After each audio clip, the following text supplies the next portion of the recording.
Hi. What's up? Bonjour. Bonjour. First, I wanted to thank you for this album. And I have a gift for you because you gave me a great album. Awesome. This is the Boris Vian book, J'irai cracher sur vos tombes. And you did that song, I Piss on Your Grave. Yeah. And you have a common point with that writer because these books is happening in the south of America in the 50s. And it tells about the guy, about the story of a black guy who was in love with a white girl and he was hunted from his place. And Boris Vian had a nickname to do that book. And you had a nickname on your album. Yeah. It's Jacques, Yeah. your real name. That's my real name. Yeah. Yeah. It's fresh, man. I wish I can just like learn French and like read this shit. But Yeah. I'm gonna try to get this shit a couple pages translated. My friend knows a little French, so I want to know a little bit more about this dude though. That's kind of crazy. When I was listening to your song, I was like, did he make a reference to Boris Vian or? Nah, we was just fucking pissed off. Just like, you know, it was about like a lot of shit, man. These motherfuckers are just like assholes. It's like, we was just coming from a point of just like not being understood. And when you finally like can prove yourself wrong, you know, this is the joint you want to play. When it's like, told you, motherfucker. And I think that's all the message in all the album. Rodeo is like being understood and breaking the barriers. Yeah, exactly. It's all about that. Yeah, I made the album kind of like, it was kind of like what I was feeling when I was like trying to like get to this point right now, like to be sitting in this chair. And then it's kind of like a blueprint for kids who want to do the same. But when you make a rodeo, you want to control the animal. What do you want to control? It's like the inner child beast, man.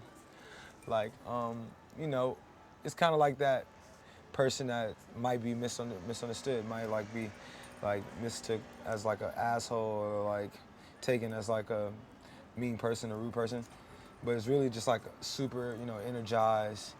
You know, I'm just here for like good time and I want people to have like the best time ever, especially if they're around me. I feel like God put me here to like help out with people's like soul, man. You know, music is like one of the things that like you play and you listen to get over a problem. Like if I'm going through some shit, I listen to like a couple songs and shit. You know, so I feel like making sure that shit happens is the goal. And that's the best antidote against what you've called like the fake militants and the fake people who were like rising during Ferguson. Yeah, yeah. You know, I don't really get too involved with like the whole political shit. That shit's like all like too weird. But I love what you say on this time because you say that all those people who were like here when there were cameras to say, oh, somebody did something. Yeah, and it's like the second Saturday and a motherfucker still in Ferguson? I don't think so. But I'm pretty sure niggas like lot is still burnt the fuck down and niggas cribs are like fucked up now and like niggas like now neighborhood that was probably like once good is now a ghetto. But I think that you bringing something more in what the hip hop came and what the hip hop bring because you grew up with that and you're doing pop music. Yeah. And you're doing rock. It's like Young Thug. When I met Young Thug like 2 weeks ago, I wasn't watching him like a rapper. It can be really thuggish to have nails and wear a dress and don't give a fuck. Yeah. That's a really thuggish, like it's punk. Yeah, punk rock. They don't. When they understand, it's gonna be like 100 years from now, and it's gonna be another me. So you know, it's good for like people like me and Thug and like you know other people out there that are like, you know, Cudi. Yeah. You know, Kurt Cobain. People that are just like keep it real. Yeah. To you, Kurt Cobain could have been a hip hop artist. Yeah. I don't consider myself like hip hop. I don't want you to put me up like next to these like some of them niggas is just like straight corny and shit. What's going on in your head when you're on stage? What's up? Chaos, man. I be just seeing like the extreme. I just be, man, just seeing like a congregation or just like a group of like people, like individuals, whether young, old, middle age, just seeing them be able for like, what, 15 minutes, 30 minutes, however much time I got, you know, lose their fucking mind, man, to some music. That's like the best feeling ever. It's like better than any drug, like any piece of pussy, like any like friendship, anything you got. That right there is like the best thing. It's like you saving somebody's life for like 40 minutes.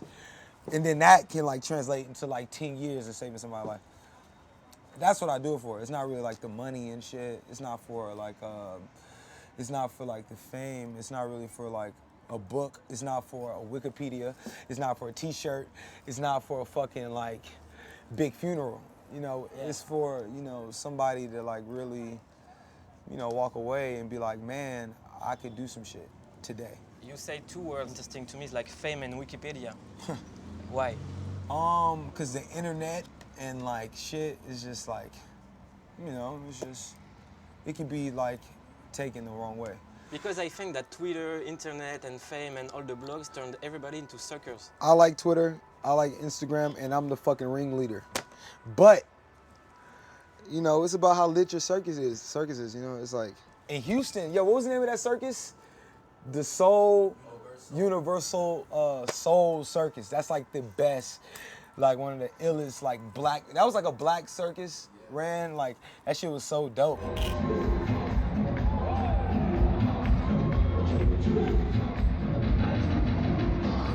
Like, man, that shit does not come around no more, bro. Like, we need to literally, like, hit these niggas up. Like, what happened to them? Like, I'm gonna show you after this shit. Like, this is, like, circus that used to come to Houston. I don't know if they traveled, like, the U.S., because I was such a kid when I used to go, but they used to come to Houston every day, and they used to put their circus in this Fiesta parking lot, right off of 59, right? Man, and it was in the parking lot of my private school, which was so crazy. And that's kind of like where my imaginary like actually started, which is like fucking wow. Damn. Damn. Like, I swear after this, I'm about to like figure out this shit. That crazy thing, like when I see you like, and you talk like this, it says that you're a 22 guy, 23 years old guy. Yeah. That shit, man. Nigga, I used to be so scared. These niggas used to come out in the stilts, you know, them tall ass, like, they used to come out from under and like pop up in your face. And I used to be like, yo! Like, this nigga's like 30 feet tall. Man, that shit was so lit, man. That's kind of like where the antidote video, that's what I was trying to do. And like, I didn't know what I was doing. And now I just realized, thank you. You're welcome. Thank you, man. Like, you just helped me out with my whole tour shit. Because I was sure that you were not only a porn guy, a video obsessed guy. Yeah. I was like, there is more than that. Yeah, definitely. Yeah. But you did a song about video, a porn video. Yeah, man. Like, porn is like amazing. You know, porn is very good. It's fresh. I think if the first movie director to direct a porn for like a porn site, that would just be like the freshest shit. Like, I hate like the weak camera motions in porn. Yeah. Like how the camera be like so weak. You can tell like a director's like, go! And they like turn the volume down. But you're a director, you could do one. Yeah. But then that's like kind of weird and shit. I want like a director that's like deeper minded, more sicker than me, that can like make it tight. You know, like the Stanley Kubrick movie, like Eyes Wide Shut. You're right. So when do you shoot your own porn? I don't have any plans on it anytime soon. I'm not that. Because, you know, I think that I couldn't like shoot a dick, you know? Yeah, me either, bro.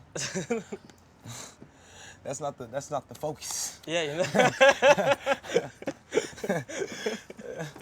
It's definitely not the focus. What are your advice to type to look some good porn?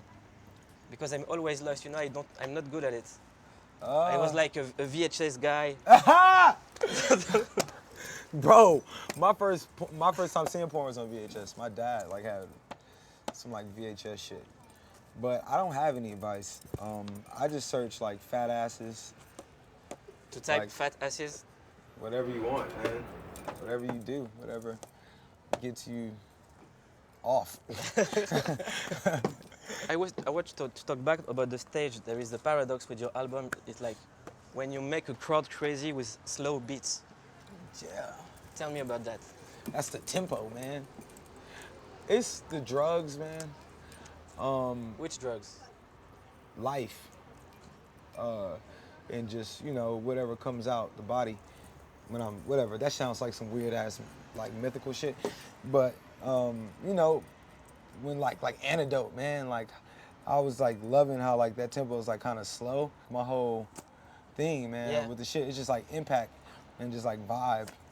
Because you know, they're all doing like some slow beats and what they call trap, and they all do the same. But when you produce your beats, you have that infra bass, that crazy stuff. Where do you find it? Man, it's here, right? And then, you know, I work with a lot of like just talented producers and shit. But when I make beats and shit, like I don't make I make beats for me. You know, all beats, anything I rap on is like tailored to my liking and shit. I never just took a beat and rapped on it and shit. Like Antidote, man, was like, you know, one of the girls sent me that beat and I did my song, and then we worked on that beat for like another like day. Like I added on like more shit and, you know, had her like do more, and that was the final. You know, I think with production, man, I pay like very close attention, because like that's like my favorite thing in like music. That's like the whole drive. That's the whole like reason. So yeah, you know, I gotta just make sure I have like just that ill shit niggas just can't get. Like niggas just can't be playing they beats and have the same producer and it sound like a Travis Scott song. I just don't fuck with that. Tell me about Antidote. When did you find that melody? Don't you open up that window. Like every day when I want to, like na na na na na na na. Don't you let out that antidote. Even in French, la la la la la la la. Une baguette, s'il vous plaît. Man, if I tell you the real story behind why Antidote and Impossible like came about, it would just be a limb blast. But I must tell you, man, I was at a point, I was like in a moment where I was like, I had something like going, I was like, man, I'm like, I was feeling lit and shit.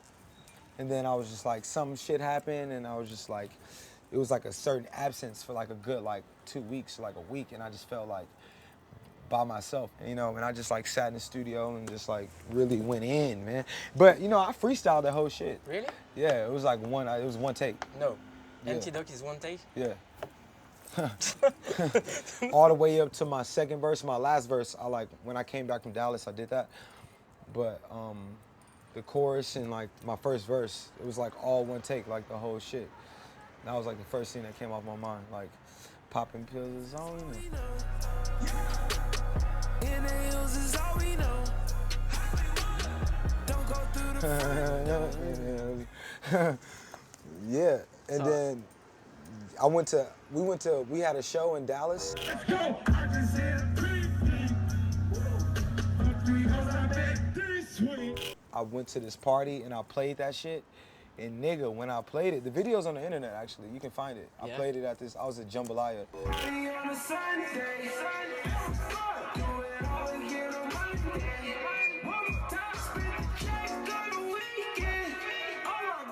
And I went to an after party and I played the shit for the first time, and like, for some reason, it just felt like so crazy. Nigga, I went back to LA, the next day I dropped it. It wasn't even supposed to be on my album, like none of that shit. It was just supposed to be like, free? yeah. And that shit just became like the illest. Are you still writing when you travel or not? Yeah, I don't really write. That's the thing. I kind of just, I'm like on the spot type of person. Yeah. Like, okay, well, this beat, let's listen to it, let's just like vibe.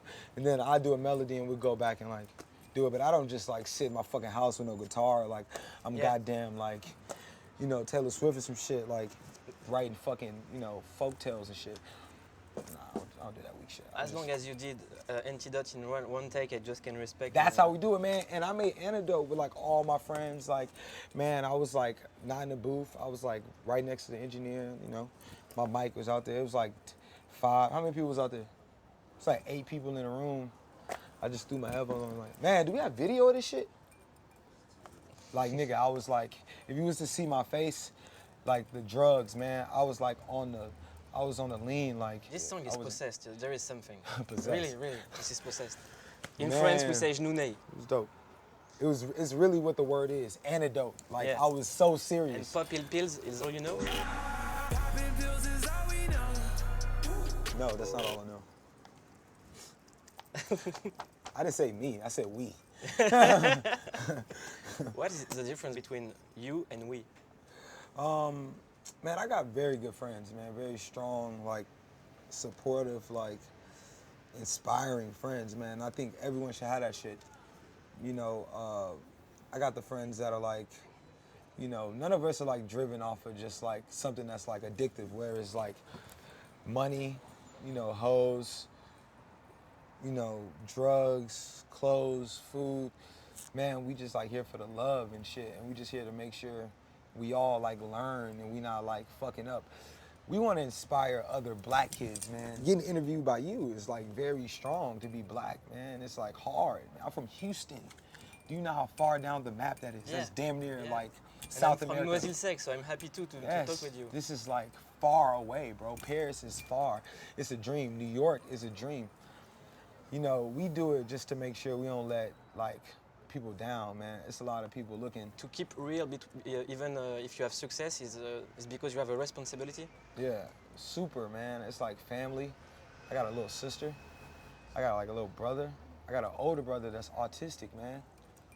Like, you know, that's my older brother. That was my mentor. You know, he taught me how to walk. My autistic brother. He can't talk. He taught me how to walk. I do it for him, man. He's like 30, man. And it's like, he's so strong and like creative, you know. So it comes from that whole like drive. My mom, man, she can barely walk, you know. And, you know, my dad is strong, you know. It's just like ill just seeing that. So I got a lot of shit, you know, but it's just like, we don't be thinking about like no sad shit. We just do it for that reason. That's what we do it for. So we want motherfuckers to know, like, that's the reason. This shit ain't about like no clothes. This shit ain't about like who dressed the best. This ain't no fashion week, nigga. This ain't no motherfucking press motherfucking release. You know, I don't like interviews. I don't like pictures. I don't like showing my face, man. I just want to go out there, get lit, man, maybe jump off this shit. And one day, when it's time, when the nigga calls me up, it's like, boom. You know, I inspired a fucking billion motherfuckers. You know? What And more that's can I say? That's like that's the gist. And I know that you didn't like the interview, so thank you very much for talking with us. Thank you. You're fresh, though. I fuck with you. Thank you. Let's talk about LA. You have that song about LA. 90210. Yeah. That's also my favorite song on the album, man. You are the fucking man.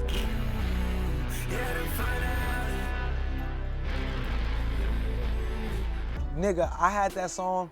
Me and this guy, Alan Ritter, made that. He made that beat. He started the dum, dum, dum. And man, it happened just on accident. Like, we was working on something else, and the nigga, like, hit the first two chords. I'm like, no, this is it, man. He was like, boom, boom, boom. That's why I just, like, so, you know. And then I just, like, went to the mic, and I was like, she a porn star girl, I'm from the valley. And I was like, dun-dun-dun-dun, oh, yeah, and that's all I had. Oh, in the alley. Then I like did the whole song. I was like, 90210, 90210, na-na-na-na-na. Nigga, I was sitting on that song for like how long? Like months. Like, but it was like just that beat and that melody, like, and 90210, 90210, but I was like living there, man, and I was like, I need to make the song from when I travel. Like, what is the vibe from when I traveled from Texas to like LA?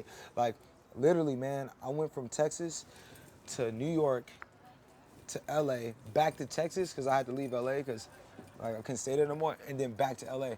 When I landed back in LA, man, like I turned my phone on. This is like a real story. You know, I had like 8 texts from like T.I. and like his friends and shit, and they wanted me to come to the studio. That was like the change of like Jock becoming Scott. That was it, right there. Like, boom, like, you know what I'm saying? Yeah. I went to Conway Studios that night, man. I was sleeping on my friends at my friend's dorm, man. Like, you know, and I went to meet Tip at, you know, Conway Studios, you know, and I was like, nigga, there's no coming back from this shit. You know, I was like, I'm gonna be an artist. You know what I'm saying? I was like, this song is kind of like the vibe. It's not aggressive, Yeah. you know, but it's like the drug, you know. But it's what you feel in Los Angeles. Yeah, exactly. You know what makes me happy? Is like sometimes when you see like artists touring, traveling, they're all sad and tired. and you look really happy. What makes you so happy? Because Yeah. you have like the eyes of a kid and the smile like this. Man, it's a lot of things, man. Just happy. You know, I ain't sick. I can talk to my parents. My homies here. We in Paris? It's lit. What is the first thing you say when you wake up? Oh man, I was about to say something crazy. You can go, we're in France. There's no censure here. I just say whatever. Like, this is lit.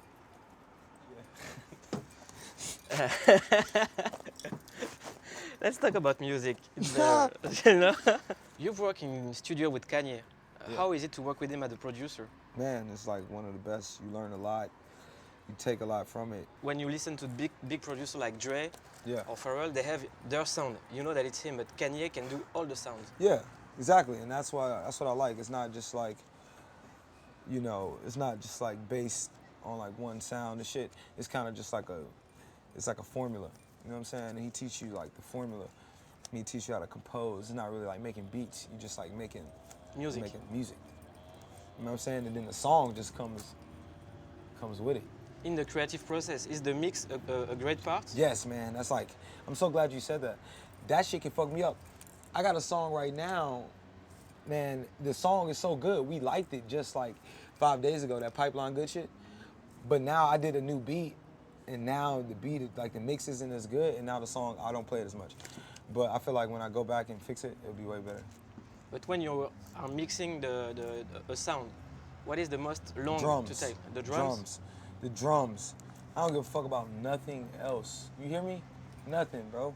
Nothing. I don't care. It's all about the drums. The drums, bro. Don't fuck up the drums. You can do everything but fuck up. Just don't fuck up the drums. And then your melody and shit, and then we can close out. Last question. The show is called Clique. What's your definition of a clique? A group of people who uplift you and inspire you to do better, and they reflect you just like you reflect yourself. That's a clique. You should never call a group of friends a clique if y'all do not really fuck with each other. Man, I be finding this shit all the time, man. Like, a motherfucker take a picture of me, you know what I'm saying? And like, motherfuckers think we cool, like, we not cool. You're weird. I don't want motherfuckers thinking I'm weird. Like, you know what I'm saying? So my friends, you see the motherfuckers over there? Squad, clique. Like, then it gets, But that's a weird world for you. You're living in a weird world. yeah. That's why you gotta keep like friends that are really like, bro, you gotta really have somebody that's like really like gonna help you, like stop you from going and like, or tell you to go this way, you know, when you wanna go that way. And I'm really happy because we succeed to make an interview with you only about music. And I don't care about the people stuff and the fame and the, So you know, glad you didn't ask me those weird ass questions. and we won't talk about the subject. Thank you very much. My G, Thank you. good looking.